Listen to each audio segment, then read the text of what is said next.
Welcome back to the channel. Let's get right into it. I am logged on here on the SAP S/4HANA system using GUI. Before we start, just a quick remark. You know that with payment runs we can pay either our vendor open items or we can directly debit our customers. Those two options I've shown you in another video. I will leave you the links in the description of this one. However, we can also pay customer credit notes via our payment runs. And this is what we are going to do right now. First of all, let's navigate into transaction code FB70. And over here, we need to select the transaction credit memo. By the way, you can also directly go into the transaction code /n FB75. As you can see, those are the same screens. Now, we must insert a customer. Let's quickly create a customer and then come back to this screen over here. So we go to /OBP, click on organization, provide a grouping. Now let's provide some dummy data. I will just insert some values over here. And by the way, I have a whole playlist about the business partner. I will leave you a link in the description of this video. Now let's go to the payment transactions tab. Over here we must include our bank information. So let me just insert a country, bank key, bank account, and then we generate the IBAN. Hit on continue, and now we save the business partner. Now we go into the change mode and we navigate to the role called FLCU00, which is for the FI customer. Select the role, then click on company code. Now insert your company code over here and press on enter. Then you should be able to see the screen down here with the fields ready for input. We include a reconciliation account and then we navigate to customer payment transactions. Over here, we will store our terms of payment and also the terms of payment for a credit memo. Let's scroll a bit down. In the payment methods, we will select a credit transfer as we will transfer money to our customer. And this is basically it. Let's now save. Now we copy the number and go back to our memo. So close. Now we insert the customer number and let me copy the document date. You can see the document type is already set for a customer credit memo. We will include the amount, calculate tax, and then we provide an input tax, let's say V0 for now. Now let's scroll down and here we will now include our expense account and we will debit this account. Just a quick remark, for our customer credit memo, we will debit a revenue account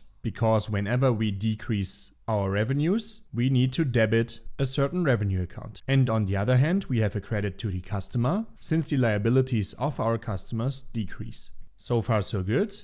Let's include the amount over here as well. Then we need to store an assignment as we have a profit and loss account. So let me just include a cost center over here. And this is fine. We can now post. You can see a document was generated. Let's copy the number, go to /n FB03, execute, and here you can see the posting. So the sales commission account was debited and our customer was credited.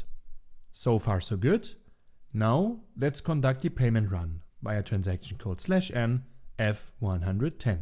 We select a run date and an identification and then we insert our parameters. The posting date, documents entered up to, and customer items due by we will include over here. Then we have our company code, the payment method we stored in our business partner, which was T, and the next posting date, let's say tomorrow. Then we include here our customer account so that we only see the proposal for our specific customer.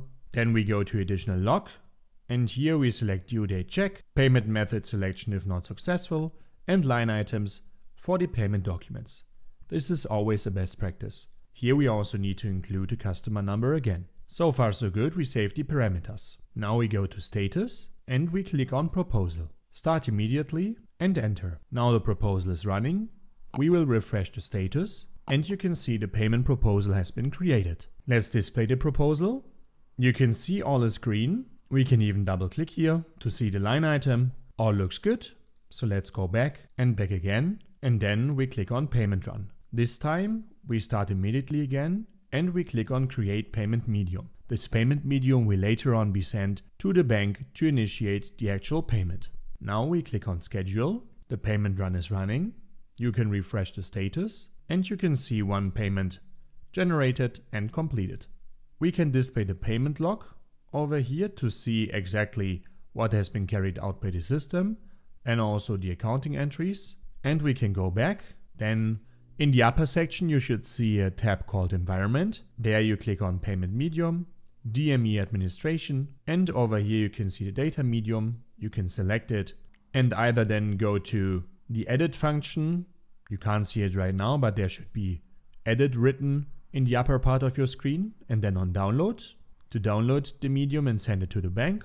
Or also you can click on choose over here, and then you can see more information, like for instance the document that was generated. It's written over here. We can take this document number and then go to /o FB03, insert the document number, hit on enter, and now you can see the accounting entries carried out with the payment run. Just for your remark, here you can see I wrote it down for you. We have a debit to our customer and a credit to the bank. So this means that in the end, the customer account is cleared because we had, as you can see over here, a credit with the customer, and with the payment run, we had a debit to the customer. So the customer account is cleared.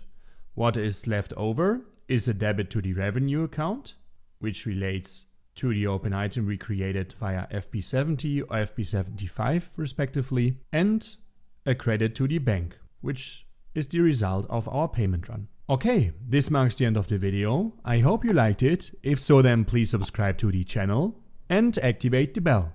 See you next time.